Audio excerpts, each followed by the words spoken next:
네, 여러분 안녕하세요. 이승조의 팔로우 더 머니 시작해 보도록 하겠습니다. 오늘도 어김없이 생방송으로 진행이 되겠고요. 늦은 시간까지 함께해 주시는 모든 분들께 진심으로 감사의 말씀을 드립니다. 오늘도 시장 이야기 함께 나눠보시기 바랍니다. 다인경제 이승조 대표 나오셨습니다. 어서 오세요. 네, 안녕하세요. 네, 대표님 오늘 주제를 좀 보니까 2,500 돌파냐, 2,300 붕괴냐의 갈림길이라고 정하셨더라고요. 지수가 그래도 지난주에 비해서는 계속 올라서 지금 코스피 같은 경우에는 2,359까지 올라와 있는 상황이고 사실 시장에 조금은 기대하는 기대 심리가 강한 것 같은데 어떻게 보고 계세요, 요즘? 그러니까 네. 우리가 1월 6일 날이 삼성전자 실적에서 변곡점이듯이 이제 내일 밤 10시 30분에 CPI가 대부분들 그냥 좋게 나온다고 생각해요. 뭐 6.5나 그 아래로 나올 거다. 네, 베이디드 굿. 예. 근데 항상 또 시장은 뒤통수 때릴 수가 있으니까 7.0이 나오면 저는 또 급락하지 않을까라는 생각을 합니다. 대충 그동안 2180에서 한 지금 2450도 넘었으니까 네.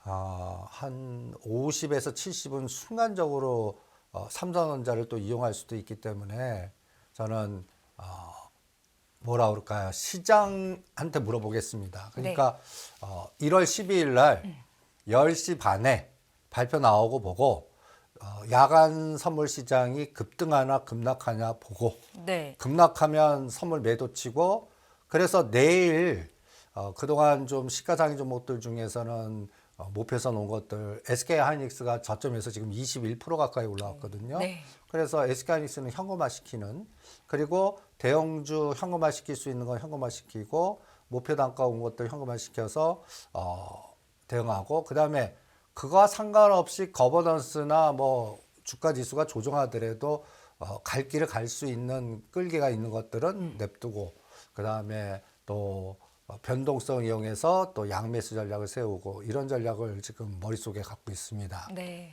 이거는 전번에 우리가 방송 왔을 때 삼성전자 갖고 이 시나리오를 얘기해 드리지 않았습니까? 지난주에는 1월 6일 그 다음 날 발표된 삼성전자의 실적이 중요하다 하시면서 삼성전자의 실적이 시장의 예상치보다 크게 낮으면 시장을 한번 뺐다가 올라갈 수 있다는 말씀을 주셨었거든요. 시장이 급반등을 했습니다. 그쵸. 어떤 이유를 좀 찾아보셨어요, 대표님? 그래서 네. 제가 항상 시장 근본주가 뭐냐면 예상 5조보다 나쁜 4조 나와서 아침에 이제 양매수 걸어놓은 것 중에서는 콜은 망가지고 풋이 큰 수익이 나겠다 했는데 네. 실제는 어떻게 했냐면 선물이 300을 지지해주고 삼성전자가 매수가 들어오는 거예요, 외국인이. 네. 그래서 항상 그게 정답이거든요. 그러니까 이날입니다. 이렇게 제가 이렇게 십자가 표시를 했는데 삼성전자가 58,000원 단에서 4조가 나왔는데도 오히려 매수세가 들어오는 거예요. 그러면 이건 재료 반영으로 반영하는구나. 그리고 선물도 300 지지하고 땡기니까 이제 매수 배팅 상방 집중. 그리고 이렇게 되면 어떤 전략이 나왔죠? 우리가 소부장을 오히려 더 사자. 네. 뭐 코리아 서킷가 됐던 SNS텍이 됐던 뭐 이런 종목들의 전략이 병행이 된 거죠. 그리고 이 에너지가 어느 정도 나왔냐면요. 여러분들 이 옆에 수치를 한번 보세요. 500에서 1000. 이게 이제 상승률입니다. 그러니까 여러분들이 지금 선물 옵션을 모르시는 분들은 삼성전자 2,000원, 3,000원에 꼬리 변동성이 이런 에너지가 나옵니다. 그 다음 날도 이렇게 딱 보시면 외 가격이 뭐 1000에서 장중에는 2000%까지 가요. 이런 에너지가 무슨 에너지라면 네. 삼성전자를 1,000원, 2,000원 올리면서 간단하게 얘기해서 선물을 땡겨주면서 상방 포지션의 수익을 극대화시키는 그 알고리즘 특이성 변동성이 전개가 되면 이게 시가상이 20개의 인덱스를 그 상방으로 밀어붙여서 수익을 극대화시키는 그 기계군단의 전략들이 나오는 거거든요. 그래서 1월 2일도 1월 12일도 네. 똑같이 생각할 겁니다. 그래서 지금 요 11과 오늘 13 사이에 갇혀 있습니다. 그러면 이제 전략을 한번 세워보죠. 예. 선물 지수 지금 보고 예. 말씀을 하시는 거죠. 예. 이 그림을 그려와 봤습니다. 315 뚫어갖고 320과 325 이게 이제 2,400을 뚫고 2,500까지 가는 시나리오입니다. 그러면 이렇게 되려고 그러면 삼성전자를 6만 3천 원을 돌파시켜야 됩니다. 지금 6만 1천 원에서 계속 저항이 걸리고 있거든요. 네. 그러면 6만 3천 원, 2천 원을 땡기는 갖다 해서 3%나 5%짜리 매수, 비차익 매수든 현물, 선물 합성한 매수든 차익 매수든 그런 에너지가 들어와서 땡겨놓고 옵션에서 수익 극대화하고 청산하는 게임 나오나 볼 겁니다. 그런데 CPI가 그럼요, 대표님. 12일에 그 결과 CPI 결과를 보고 하루 만에 삼성전자가 5% 올라갈 가능성도 있는 걸까요?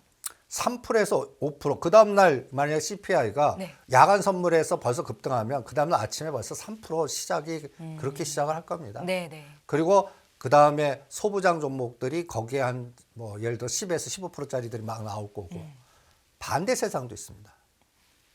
다들 6.5나 아래로 예상을 하는데 실제 7.0 갑자기 CPI가 전년 예. 동월 대비해서 예. 7.0 이상으로 예. 나올 때. 네. 예, 그러면 다분들 다 낮다고 생각하고 낮아지는 게 당연한데 갑자기 그거보다 높은 수치가 나오면 이거는 그동안 올랐던 에너지의 작은 반장이 나와서 삼성전자 6만전자 붕괴하나 볼 거고 그리고 또 그동안 시가상위 종목들 중에 SK 하이닉스가 숏으로 바뀌면서 뭐 5 내지 7% 급락시키는 바스켓 매도 나오나 볼 겁니다. 네. 그러니까 그러면 딱 하루 남았어요.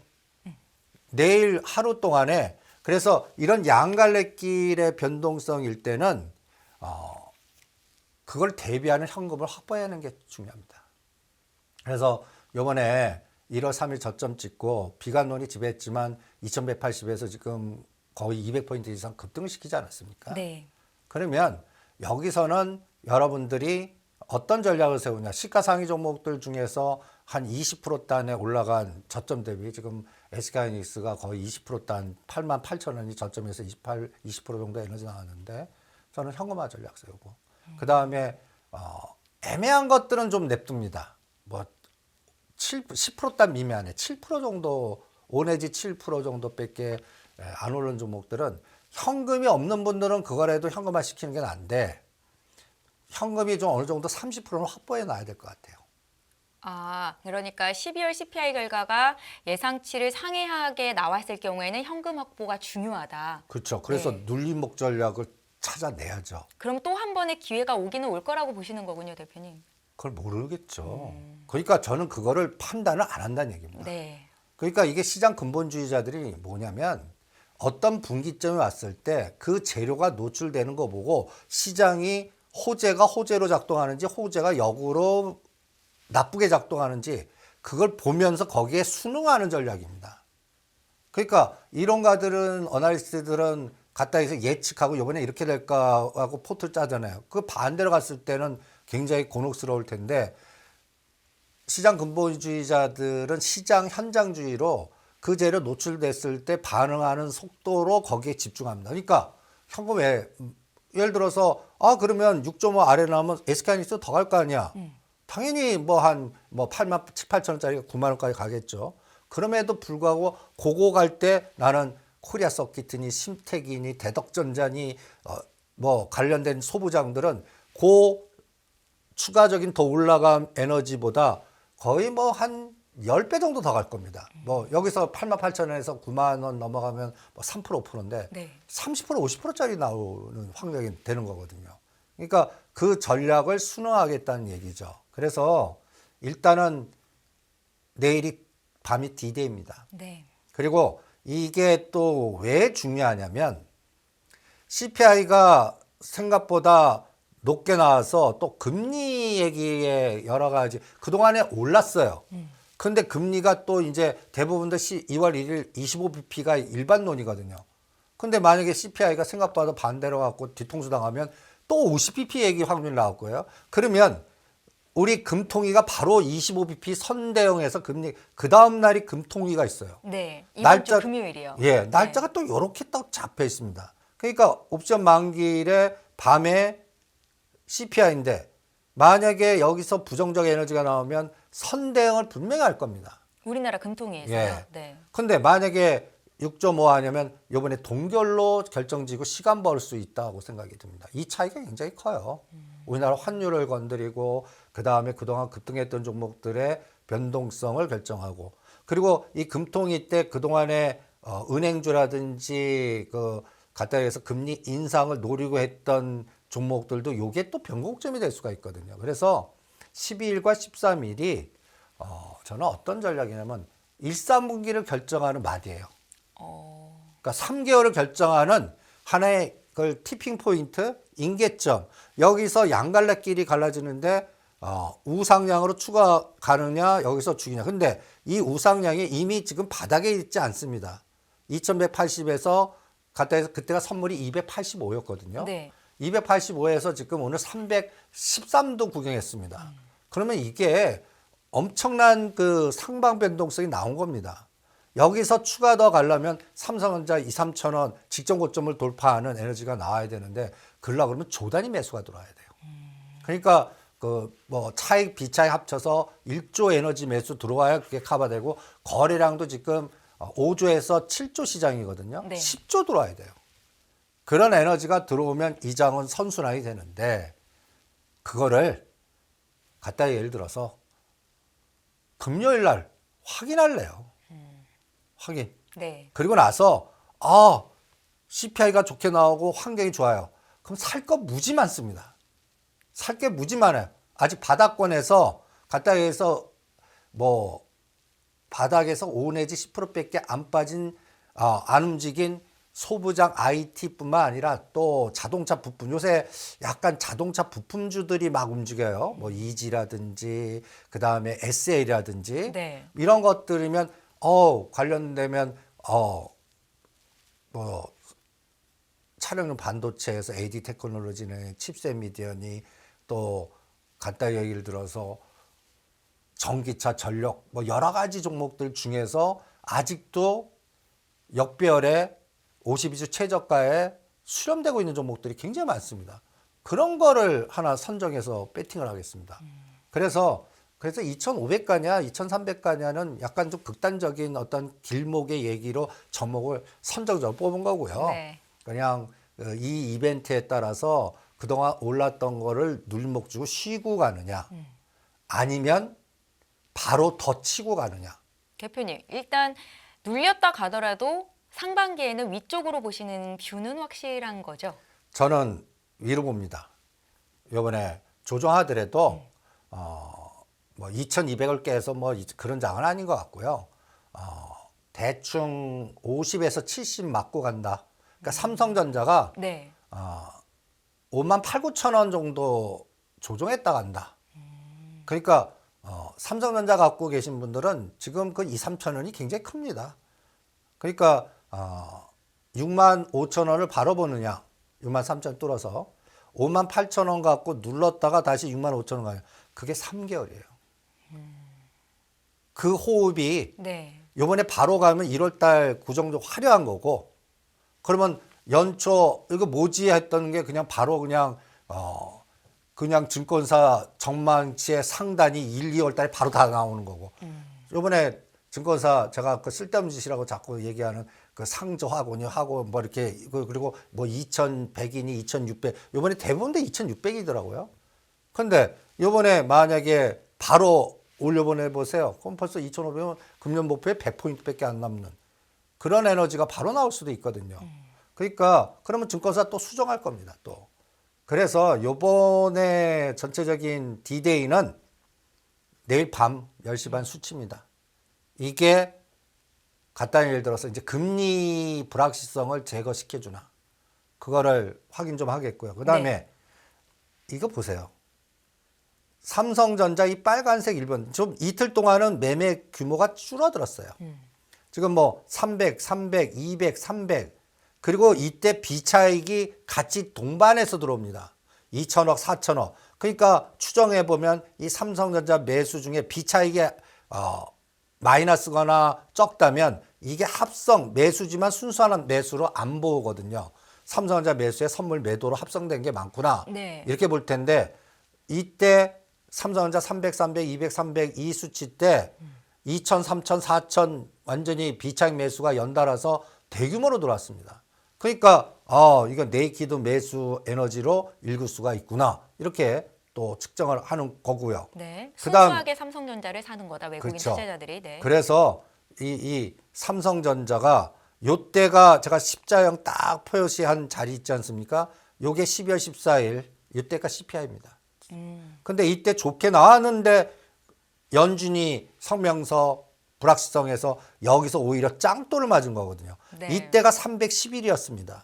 280. 그래서 선물지수가. 오히려 주가를 급락시키는 변곡점이 됐거든요. 그리고 나페에서 1월 3일날 저점 찍고 오히려 급등을 했다면 이 급등의 가장 원인은 비차익 매수, 삼성전자 매수입니다. 대표님, 혹시 이번에도 연준이 CPI 지수가 시장의 기대치보다 낮게 나옴에도 불구하고 아니다, 우리는 금리 인상 기조를 올해 내내 유지할 것이다라고 발언을 할 경우는 시장이 또 한 번 흔들릴 아니 수도 있을까요? 발언은 그렇게 합니다. 계속 근데 지금 사람들은 안 믿는 거죠. 네. 그런데 만약에 CPI가 낮아지면 겁을 안만 주더라도 시장은 그렇게 너네들 안 믿어 이런 스타일로 갈 가능성이 많고 2월 1일 25pp 찍는다에 배팅하는 경우가 많을 것 같습니다. 그래서 전체적으로 그래서 제가 이 달력을 이게 이제 내일입니다. 네. 내일 요때 이제 어떤 그림이 나오나 보겠고 그다음에 이제 25일과 27일 이제 실적 발표들 나오죠. 그리고 FOMC가 31일. 그러니까 내일 결과가 2월 1일까지 연장선에 있을 것 같아요. 그러면 이때 우리는 구정 연휴, 구정 쉬고 이 마디에서 시장이 바로 가버리는 거죠. 좋게 나오면. 그리고 이제 우리가 끝나고 테슬라니 그다음에 마이크로소프트니 이런 실적들, 애플이니 이런 것들이 이제 25일에서 27일 날 있는데 이때는 시장이 여기도 이제 이 그림을 보여드리고 싶네요. 어떤 그림이냐면 미국의 대표 기업들도 우리나라 삼성전자가 그랬듯이 최악의 실적을 보고 반등할 가능성이 있다라고 보시는 건가요? 그렇게 되나? 배드 이즈 굿. 실적이 쇼크 나왔는데 테슬라 쇼크, 뭐 애플 쇼크 그래서 이렇게 빠졌습니다. 하는데 삼성전자 같은 오히려 시장에 그 가격대에 다 내재화돼 있고 재료 노출로 평가하면서 수급이 들어오면서 그냥 땡겨버리면 그게 정답이거든요. 네. 또. 그러면 우리가 한 단계 더 레벨업 할 수 있는 발판을 얻는 거예요. 그래서 요번에 굉장히 중요한 하나의 그 맥점이라고 제가 표현하는데 지금 연초 대비해서요. 이럴 때 저는 빅데이터로 시장한테 물어봅니다. 통계학자 같이 네. 그냥 여러 가지 분석의 그 인간들 사고들의 로직들이 있지 않습니까? 이게 어떻게 나와? if 만약에 뭐가 어떻게 되면 어떻게 된다. 그것보다 실제 1월 2일 우리가 2023년도 시작하면서 현재까지 뭐 10일밖에 안 됐지만 지수 대비 제일 코스피 200, 코스닥 그 다음에 코스피 중에 이렇게 이런 걸 찾는 거죠. 상승한 거 빨간색 군집화 데이터, 하락한 거 군집화 데이터. 한번 보실래요? 이게 1월 10일까지 코스피 200의 상승을 주도했던 종목입니다. 네. 뭡니까? 1등이 IS 동서입니다. 그 다음에 카카오페이 금융주들이 들어와요. 금융주는 이제 25bp 금리 인상에다가 배팅한 것 같아요. 네. 그리고 IS 동서는 작년만 해도 그 춘천 레고랜드, 그 다음에 부동산 PF, 그래갖고 BNK, 그래서 이것도 큰일 납니다 하고 명단에 돌았던 기업 중에 하나입니다. 그런데 반대로 제일 코스피 200 중에 랭킹 1위예요. 그러니까 1월 달에 뭐 터진다지만 지금 보시면 롯데그룹도 메리츠 금융지주하고 뭐 펀드를 만들어서 1조에서 이제 그 문제 풀어내고 그래서 이게 난 6개월 연기됐다고 보거든요. 8월 달로. 그래서 1월 달은 저는 터지지 않는다에 배팅하고 있는데 거기에 낙폭 과다주인 IS동소와 은행주들이 연결되어 있는 것들 이런 것들이 급등하고 그다음에 DB하이텍이 여기 명단에 보입니다. 네. 이게 저는 시스템 반도체 대장주라고 보거든요. 이것도 이게 정답인 것 같아요. 삼성전자가 여기서 뭐 2,000원, 3,000원 올라갈 때 그 비율에 3배에서 5배 올라갈 게 DB하이텍이라고 보거든요. 이런 것들을 벌써 그리고 대우건설이니 GS건설이니 또 원전의 한전기술이니 카카오도 나옵니다. 저는 만약에 여기서 한 단계 레벨업 되는 삼성전자가 이제 6만 원 지지 붕괴하지 않고 추가 랠리 나오죠. 그럼 3% 5%갈 때 얘네들이 거기에 두세 배 더 갑니다. 이 주도주를 벌써 얘네들은 얘기해 주고 있는 겁니다.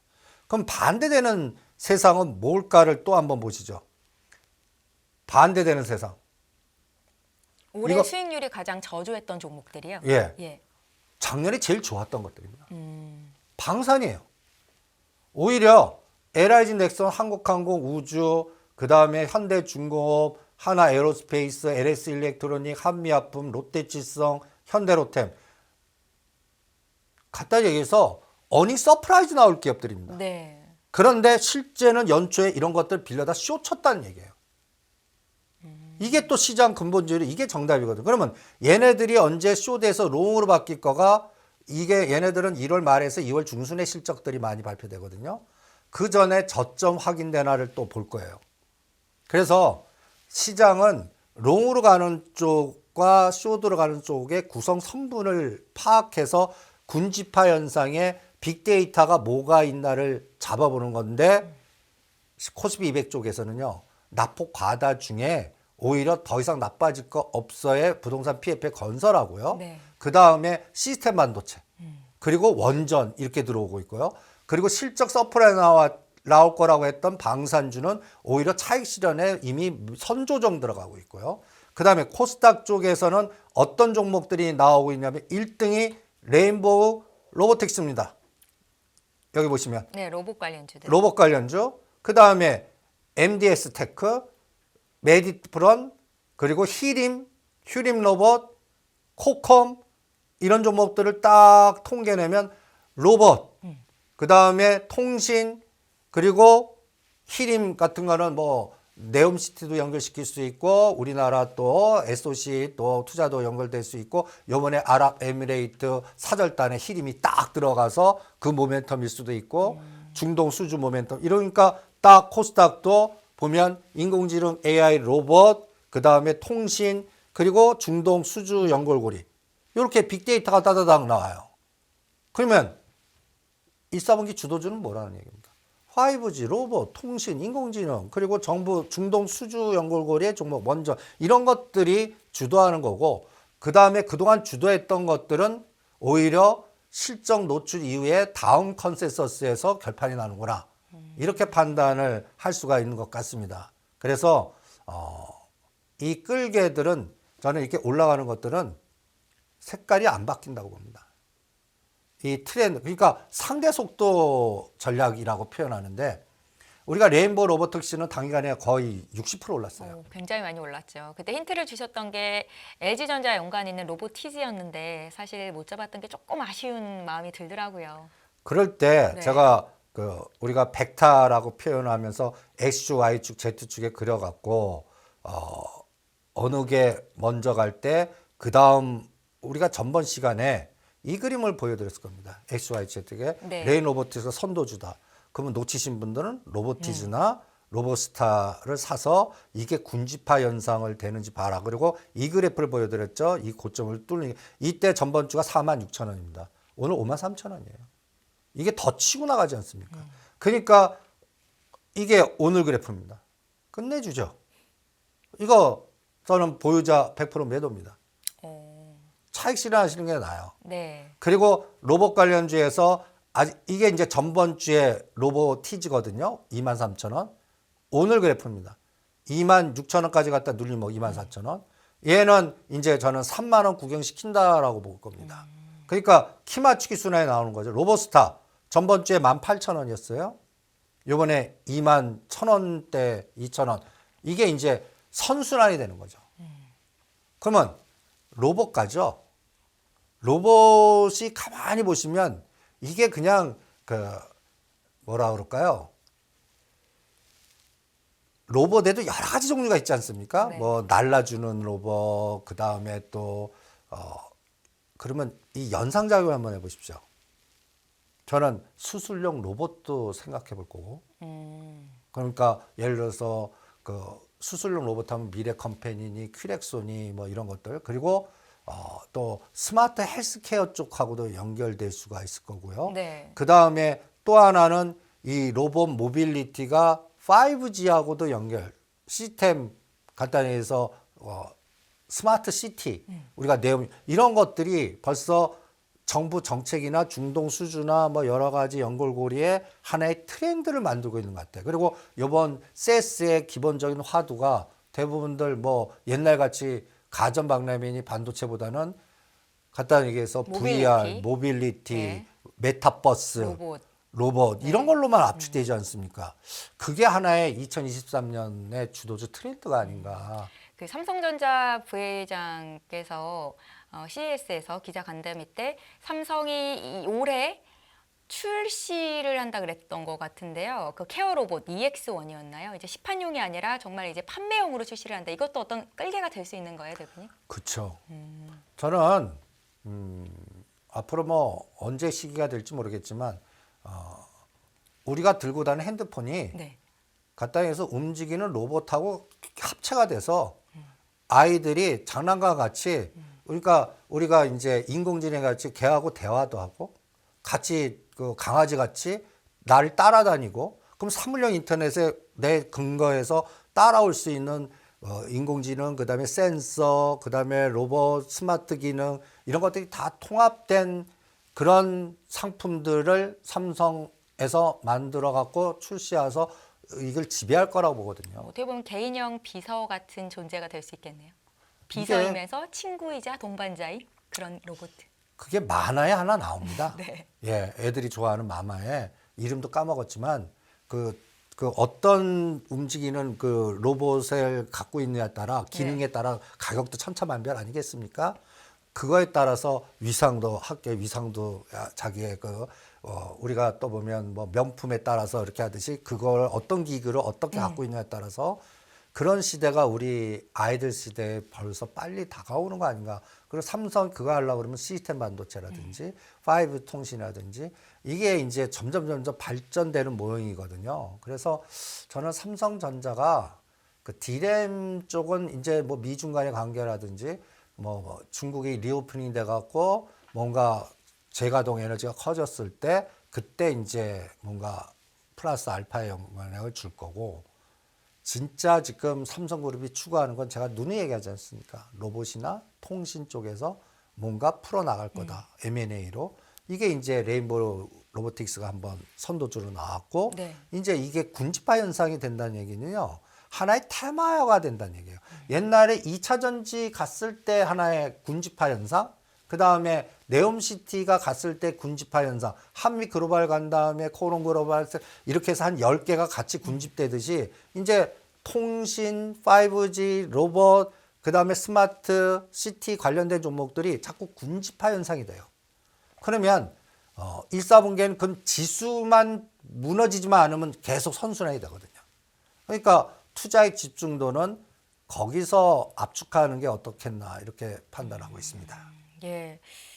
알겠습니다. 저희 잠깐 미국 시장도 좀 보면 어떨까요? 테슬라, 애플과 함께 TQQQ, 나스닥 100 지수를 레버리지 3배로 추정하는 ETF 상품도 흐름을 좀 봐야 된다라는 말씀을 하셨었는데 현재 상황이 어떻습니까, 대표님? 이거는 제가 이 그림을 전번에 보여드렸을 겁니다. 네. 이거를 제 제자가 정리해서 또 첨부시켜 드릴 텐데 다운받아서 보시기 바랍니다. 네. 그때 뭐라고 그랬죠? 16불을 깨면 이거는 나스닥이 또 직전 저점 위협하는 거고 문제가 있을 거고 그래서 한번 두들겨 맞고 간다. 근데 16불을 지지해 주고 20불을 치고 나가면 삼성전자와 SK하이닉스 발표 사이에 20불을 치고 나가면 나스닥 바닥 찍고 터닝하고 테슬라도 저점에서 상승하면서 뭔가 모멘텀을 줄 거다. 그럼 테슬라가 애플이 올라가면 이제는 LG 이노텍이니 그 다음에 LG전자니 그리고 가장 중요한 또 소부장이 간다. 그리고 자동차 부품이 간다. 네. 이게 다 연결돼 있거든요. 지금 오늘 18불까지 올랐습니다. 그러면 오늘과 내일 사이에 20불을 치고 나가요. 그럼 테슬라는 제가 150불까지 바로 간다. 배팅하겠습니다. 요 TQQ가 20불 돌파해서 치고 나가는 에너지는 나스닥이 지금 1700까지 왔거든요. 네. 11,000을 뚫어서 11,500 간다는 신호고 TQQ가 먼저 가면서 IT를 확산시키면 우리가 먼저 삼성전자 지금 54,000에서 61,000원까지 왔잖아요. 이거 올리는데 나스닥이 도와주는 거죠. 지금 올려놓고 조정할 거야. 이걸 막는 하늘이 나스닥이니 테슬라니 애플이거든요. 이걸 뚫어주면 이거는 가볍게 움직일 수 있거든요. 이런 장을 TQQ나 테슬라, 애플 갖고 보자고요. 근데 그게 여기도 10일 금요일과 다음 주 월요일 날 그러니까 CPI 나오고 나서 끌기가 나오나 그거 갖고 판단하겠습니다. 그러니까 어떤 면에서는 이번에 올라간 거 쉬었다 가느냐 바로 가느냐 이걸 결정하는 길목에 딱 온 것 같아요. 그러니까 이 길목에서는 여러분들이 난 무조건 갈 거야 배팅 하다가 또 어긋날 수도 있잖아요.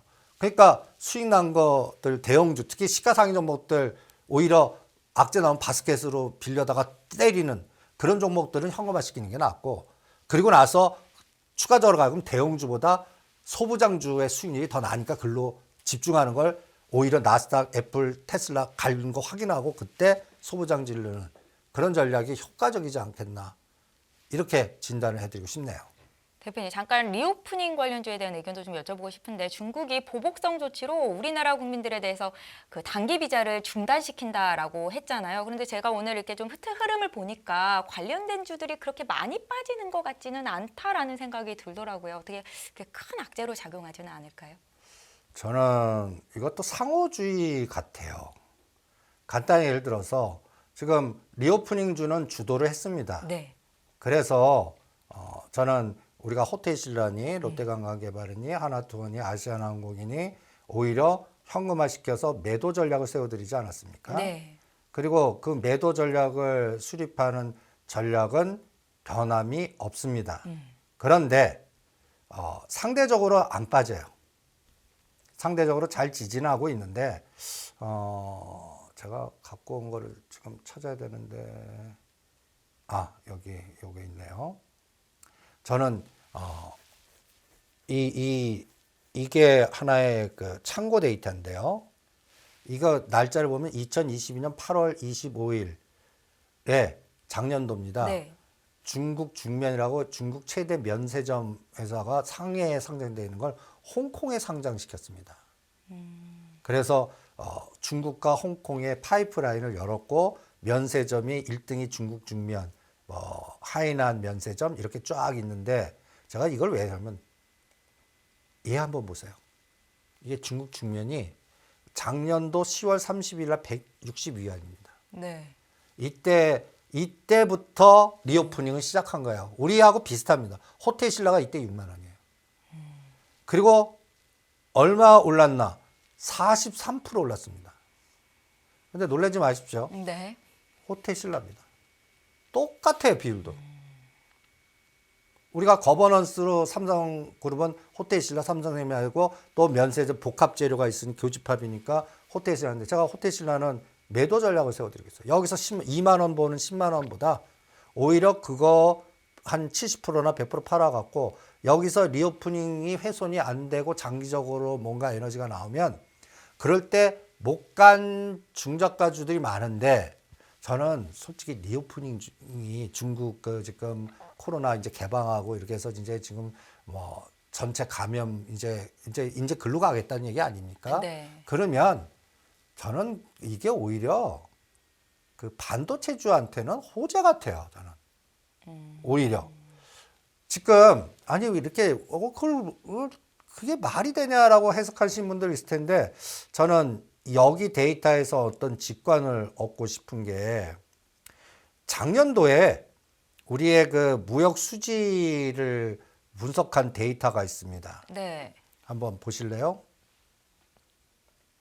우리나라 무역 수지가 1등이 베트남. 베트남입니다. 342억 불. 그리고 미국이 그다음에 280억. 그리고 홍콩이 이렇게 이거는 이제 중간 지역에서 유럽이나 다른데 그러니까 요 세 가지가 다 우리나라를 살려놓은 거고 가장 적자가 큰 게 중동입니다. 우리가 석유를 다 수입하니까 980억. 그리고 일본. 근데 중국이 계속 1등이 이게 10억밖에 안 돼요. 원래는 중국이 1위 아닌가요? 예. 예. 그러면 얘가 어떻게 보면 요게 중국입니다. 1월부터 4월까지는 그래도 흑자 소규모지만 2억, 26억, 30억, 6억, 5월부터 적자. 이게 이제 봉쇄 들어가고. 그런데 리오프닝 했다는 얘기는 이제 집단 감염 들어가면서 서로 왕래하고 막 그러니까 리오프닝이 그래서 먼저 여행주 40%대 갔습니다. 그러면 이제 저는 중국 무역 수지 개선된다고 보는 거예요. 왕래하고 그러면 공장도 가동하고 뭐 여러 가지 또 상호주의 원칙 서로 막지만 이게 장기화 갈 것 같지는 않거든요. 네. 그러면 대충 3월에서 5월은 또 서로 풀릴 거라고 봅니다. 그러니까 이번에 서로 뭐 보복 가고 뭐 막지만 이건 단기 악재에 불과하고 좀 눌림목을 주는 정도고 오히려 이게 중국이 정상 가동됐을 때 얘네들이 분명히 성장을 건드릴 거거든요. 그러면 그동안에 쉬었던 그 동수서산의 빅데이터 센터를 SOC를 할 거예요. 네. 빅데이터. 그럼 빅데이터 센터에 제일 많이 들어가는 게 뭐냐? 반도체. 그러면 또 여기에 또 DDR5가 딱 치고 들어오는지. 그래서 이제 코리아 서킷, 심텍, 대덕전자 이런 것들 보고 그 다음에 이게 적자가 흑자로 돌아서는지. 저는 금년도는 우리 정부가 중국 미국 눈치는 보겠지만 중국 보이는 기업들은 중국에 집중할 겁니다. 또 하나는 여기 보세요. 중동이 918억. 그러면 이 적자를 어떻게 메꾸냐? 이번에 윤 대통령이 14일인가요? 아랍에미레이트의 대규모 경제 사절단을 끌고 간다라는 소식이 있더라고요. 어떤 호재가 될 수 있을까요? 이게 저는 실용주의 정책을 선택했다고 생각을 합니다. 잘하고 있다. 잘하고 계신 것 같아요. 왜냐하면 지금 이 적자 나는 부분을 커버하려면 그쪽하고 비즈니스를 많이 엮어야 돼요. 그래서 원전이 됐던 태양광이 됐던 뭔가 큰 수주를 따오게 될까요? 그런 기대를 해봐도 되겠습니다. 수주를 따오든 네. 아니면 우리가 수입하는 걸 거기서 어느 정도 공장 지어서 퉁을 치든 이게 어떤 면에서는 해치 전략이 비슷하거든요. 우리는 써야 돼요. 그런데 쓰는 거를 짓고 그냥 대금 받는 게 하나 있고 지으면서 걔네들이 또 뭔가 메이드 인 사우디, 메이드 뭐해서 이렇게 기술도 하니까 오히려 그거에서 갖다 예를 들어서 그 비용을 석유로 받아올 수 있거나 뭔가 플러스 다른 걸로 여러 가지 전략이 세워진다면 네. 중도 마이너스 부분이 축소되면 우리나라 국가 무역 수지에 굉장히 플러스. 그래서 정부는 저는 2023년의 실용주의 정책의 가장 기본은 중동과 중국의 마이너스 부분을 플러스로 돌리는데 정책의 우선순위를 둘 거다. 거기에 집중하는 기업이 선도주가 될 거다. 그러니까 그러니까 지금 눈에 보이는 거는 굉장히 침체고 나쁜데 이 나쁜 걸 그대로 인정하지 그걸 극복하려는 뭔가 반대적인 에너지가 저는 방향성이라고 보거든요. 네. 그게 시장에서는 우리가 근본적인 그쪽을 들여다봐야 되는 것 같고 그게 벌써 가고 있습니다. 그러니까 원전이니 중동 지금 이번에 가서 바로 따오실지 또 MOU 한 번에는 되지 않을 거거든요. 그런데 계속 문을 두드리다 보면 뭔가 연골고리가 이어질 거고 거기에서 뭔가 중동 애들도 뭔가 지어야 되고 뭐 할 때 가성비 좋은 뭐 간단히 얘기해서 뭐 프랑스니 독일이니 여러 가지 미국도 있지만 네. 우리나라의 가성비 전략도 상당하거든요. 기술 수준이 비슷하다면 가성비 좋은 우리나라를 택할 것이다. 그거를 네. 다백만에서 뚫어야 되지 않을까. 그러니까 이번에 이재용 회장님이나 현대 정의사 회장님이나 바로 그냥 치고 들어가는 게 가장 중요도가 높다는 얘기 아니겠습니까? 네. 그래서 그렇겠죠. 앞으로는 저는 중동 쪽하고 그 다음에 중국 쪽에 우리나라 기업의 연골고리에서 매출단이나 성장단을 끌고 올 수 있는 기업이 2023년도에 선도주다라고 그래서 뭐 침체를 얘기하지만 오히려 그걸 풀어나가는 매출을 일으켜서 성장을 할 수 있는 기업에 투자하자. 이런 전략을 저는 계속 강조해드리고 싶네요. 네, 잘 알겠습니다. 중국과 중동 시장이 열린다. 앞서 말씀하셨다시피 반도체 관련주가 일단은 급등세를 탈 수도 있겠다라는 생각도 드는데 건설주가 또 한 번 갈 수도 있겠네요. 제 생각은 그런데 어떻습니까, 대표님? 저는 예. 건설주는 2022년도 내내 떠들었다가 지금 굉장히 마이너스가 된 종목 섹터인데 네. 저는 이 전략을 2030년까지 끌고 갈 겁니다. 그러니까 언제까지 거냐면 저 한전부지에 저 100층짜리 건물이 하나 뭐 어떻게 쓸지 모르겠어요. 70층짜리 2개 쓸지 100층이 하나 쓸지 뭐 방향은 이제 곧 나오겠지만 저는 용산과 여의도 이게 우리나라 그 뭐랄까 10년에 그 그러니까 그 대한민국 개조론이라고 표현할 거로 한강 스카이라인이 싹 바뀔 거라고 보거든요. 여러분들 여의도 제가 여의도 섬에 갇힌 지 20년 차입니다. 지금 여의도에 계시죠, 대표님? 네. 그래서 웬만한 다른 지역은 모르지만 여의도의 부동산은 웬만한 전문가보다는 빠삭합니다. 실질적으로 뭐 재테크, 몸테크 뭐 여러 가지 어느 지역, 어느 단지, 어떤 거 어디가 뚫리고 뭐 이런 것들 그거를 거의 20년 동안 현장에서 공부한 입장이라면 네. 용산과 여의도가 저는 강남을 대체할 거라고 봅니다. 심지어는 설마 강남까지 대체하겠냐. 여러분들 다음 정부에서는 교육법, 입시제도, 그다음에 의료 민영화 이런 것도 제도적으로 다 바뀔 거라고 봅니다. 그게 우선순위가 국회의원 선거 이후에 이제 본격화되겠죠. 그러니까 1년 남았어요. 그럼 2023년은 또 하나의 화두가 선거 거버넌스, 정책 거버넌스, 그리고 갖다 해서 정부 정책의 방향성에서 지금은 오그라들었는데 앞으로 미래의 규모가 어마무시하게 커질 수 있는 부분들. 이게 용산과 여의도 같습니다. 이 지역이 갖다 해서 지하화 3단 지하가 완성되고 용산 거점 지역과 그다음에 지금은 주한 미군이 있는 자리가 또 어떻게 바뀔 거고 등등이 이런 것들이 눈에 가시화 되는 게 다 2027년 정도 될 겁니다. 그리고 여의도는 여러분들 부산의 그 마린시티 같은 게 거의 뭐 높은 층층이 저는 홍콩 스카이 홍콩 가시면 이 맞추는 건물들이 딱 조명은 짝이죠. 지금 대부분들 50층에서 60층이 싹 다 스카이라인으로 여의도 용산 이게 깔려버릴 거예요. 그리고 이걸 이용해서 기업들이 또 거버넌스 게임을 할 것 같습니다. 용산 공작착 지역뿐만 아니라 지금 원효대교 건너가면 지금은 옛날 현대차 정비소 지역 지금 텅텅 비어 있는데 네. 여기가 이제 모빌리티 센터가 될 것 같고 거기에 거점이 현대 오토 에버가 될 것 같고 이런 것들이 앞으로 10년 플랜으로 다 계획 잡고 있고 그 에너지가 형성이 될 거라고 봅니다.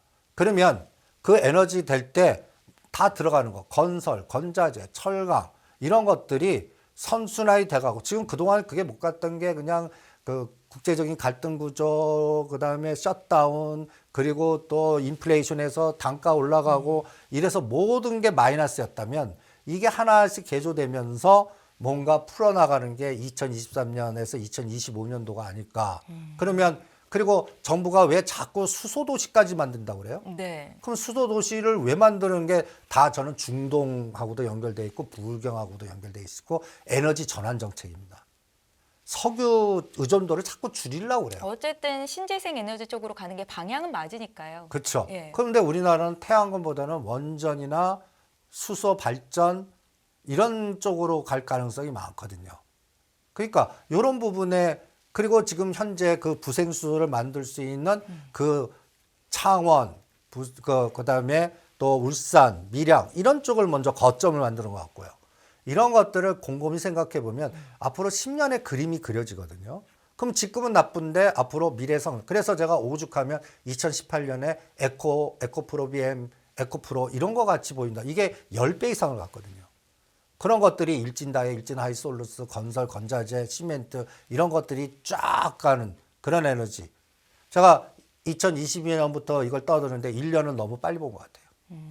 그러니까 그런데 방향성은 계속 된다라고 보기 때문에 관점의 변함은 없으신 없어요. 거고요. 예. 그러니까 오히려 파생해서 나온 수익은 계속 그쪽만 계속 사놓고 있습니다. 그래서 그 방향성대로 가고 그게 저는 현대건설이 10만 원 가는 날이 꽃이 피는 날이다 이렇게 판단을 하고 있습니다. 지금 현대건설이 얼마에 움직이고 있어요? 지금 대표님? 3만 5천 원과 6만 원 사이에서만 움직입니다. 네, 네. 그러면 저는 10만 원 목표로 분명히 그때 거버넌스가 보스턴 다이내믹스 상장시키고 현대엔진 하면서 정의선 회장님이 자기 그 거버넌스의 지배 구조를 완성시킨 다음에 현대모비스나 현대차 싹 갖고 오는 그 작업이 그때 끝난다. 그게 2030년 플래너를 잡고 있거든요. 네.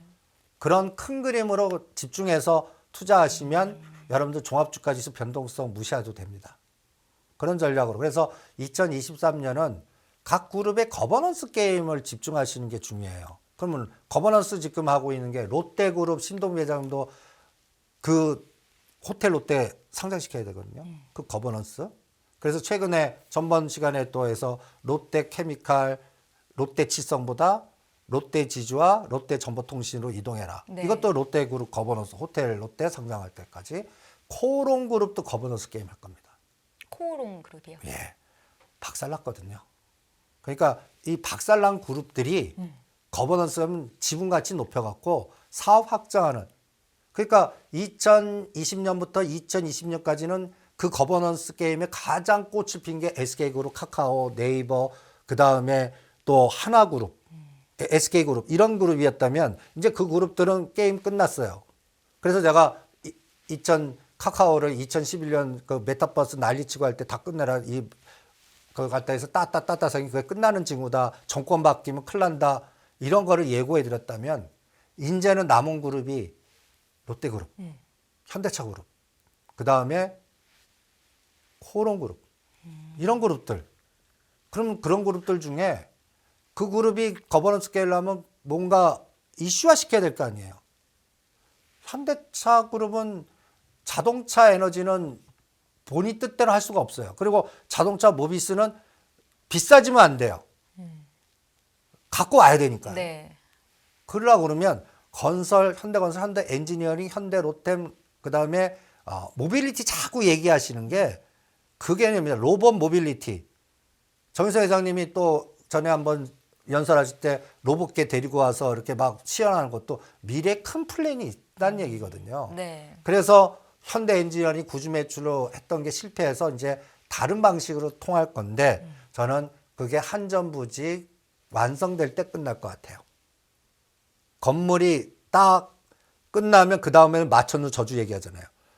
그 전까지를 올려야 된단 말이에요. 그러면 그 매듭을 어떻게 푸나를 금년도부터 국회의원 선거 때까지 한번 들여다보시죠. 그때 이제 전력 투과할 게 저는 중동이에요. 현대차 그룹도 중동입니다. 그리고 미국은 빨리 공장 빨리 져갖고 네. 이 갭을 빨리 메꾸는 그런 작업을 할 거고요. 그래서 2023년도에 또 하나의 화두는 거버넌스. 그래서 모빌리티, 5G 뭐 이런 소부장 외에 또 하나의 추구이라면 이건 지수 변동성 상관없이 거버넌스는 꿋꿋이 갈 것 같습니다. 그래서 거버넌스 연결된 그룹 주가도 하나의 틀로 잡아서 포트에 편입시키는 전략도 권해드립니다. 예, 잘 알겠습니다. 대표님, 우리는 이제 다음 주를 지나게 되면 다소 긴 설 연휴를 맞이하게 되는데요. 주가가 지금보다 한 단계 더 올라가서 설 연휴에 또 이렇게 용돈을 줄 만한 그런 자금들이 좀 두둑히 모이면 좋겠다라는 생각이 들면서도 구정을 전후로 해서 또 우리가 생각해야 되는 부분들이 분명 있을 것 같다라는 생각이 드는데요. 어떻습니까? 일단 생각하는 부분은 네. 그러면 첫 번째 이분들이 성공하나가 제일 중요한 것 같아요. 구정 전후에서 네. 그냥 MOU만 땡, 뭐 뭔가 건지는 게 없어요.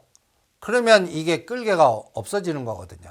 대표님, 아랍에미리트가 우리나라가 처음으로 해외 원전을 수출한 나라잖아요. 그런 이명박 것도 대통령, 굉장히 그렇죠. 큰 의미가 있는 것 같은데. 그리고 예. 지금 중동 지역이 지금 국가 전략 사업으로 이제 석유 의존도를 털어내면서 뭔가 얘네들도 국가 개조론을 만드는 거예요. 그래서 네옴시티라는 게 간단히 얘기해서 국가 개조 정책이에요. 우리 자손들의 미래 100년을 석유 의존도 고갈되면 어떻게 해? 그러면 다시 낙타 타고 다녀야 될 텐데 우리 애들이 잘 살게끔 하려고 그러면 하나의 그 간단히 얘기해서 그 전국 관광객들 와고 뭐 해서 뭔가 거점을 중동의 거점을 만들려고 그러거든요. 이게 보이지 않게 사우디하고 아랍에미리트가 경쟁 붙은 것 같아요. 그래서 뭐 여기는 600조, 여기는 무슨 1경 막 이렇게 천문학적 숫자를 하는데 그만큼 그게 다급하다는 얘기거든요. 그리고 그거 하려고 그러면 에너지가 얼마나 들어갑니까? 그거를 태양광 갖고 커버할까요? 그러니까 원전 그리고 그거를 바로 다이렉트로 아랍에미레이트는 우리가 벌써 이명박 정부 때 들어가 있고 네. 그러면 이 연골고리가 그러니까 오죽하면 이 기업들 들어가 있는 명단을 한번 보시기 바랍니다. 네. 삼성전자, 현대차 뭐 쫙 들어가지만 한국전력공사, 수자원자력, 한국가스기술, 항공우주, 두산에너빌리티, GS에너지, 현대중공업, 네이버도 들어간 게 네이버도 이제 간단히 얘기해서 스마트 빌딩, 로봇 이런 것들 다 들어가는 기업들 보세요. 우리나라 대표하는 기업들이고 중심들이에요. 그러니까 여기서 매력적인 게 저는 현대건설, 두산에너빌리티 이런 쪽을 체크하고 있습니다. 그리고 한전, 그리고 약간 요새 8,000원에서 단기간에 12,000원이 급등한 히림 네. 이런 것들도 다 거기에 연결된 끌개거든요. 코롱 글렉텍도 같이 갑니다. 그러니까 코롱 그룹도 같이 거버넌스 이런 것들을 들여다보는 게 그러니까 구정 전후에서 정부의 정책 방향성은 정해졌어요. 실제 성공하는 데이터들이 나와야 돼요. 로봇의 레인보우 로보틱스 같이 단기간에 50% 에너지들이 여기서 나와야 돼요. 나오나 내일부터 한번 들여다보죠. 네. 그리고 또 하나의 또 중요한 축이 이제 구정이라면 맥이 끊기지 않습니까? 네. 그러고 나서 바로 실적이 미국 기업이 기술주가 딱 들어와요. 그럴 때 기술주에 악영향을 주는 변수만 안 나오면 돼요. 그러면 그게 뭐예요? 인플레이션. 산 거 아닙니까? 이게 이제 12월 달 암만 연준이 의장들이 하더라도 쟤네들 다 뻥이야.